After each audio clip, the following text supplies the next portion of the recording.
नमस्कार साथियों, मैं हूं जिलाजीत जलवंशी और आप देख रहे हैं श्री कमला बाबा मंदिर की यह पावन झलक। यह कमला बाबा मंदिर जनपद अंबेडकर नगर क्षेत्र में स्थित एक प्रसिद्ध आस्था का केंद्र माना जाता है। यहां दूर दूर से श्रद्धालु बाबा के दर्शन करने आते हैं और अपनी मनोकामनाएं लेकर श्रद्धा भाव से प्रार्थना करते हैं। मंदिर में भक्तों की गहरी आस्था देखने को मिलती है और लोग यहां सच्चे मन से पूजा अर्चना करते हैं।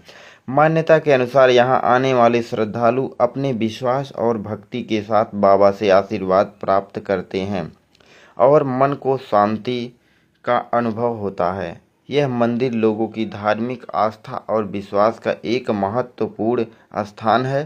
फिलहाल के लिए इतना ही। अगर वीडियो पसंद आए तो शेयर करें, कमेंट करें, लाइक करें और पेज को फॉलो करें और स्टार भेजकर हमारा सहयोग करें।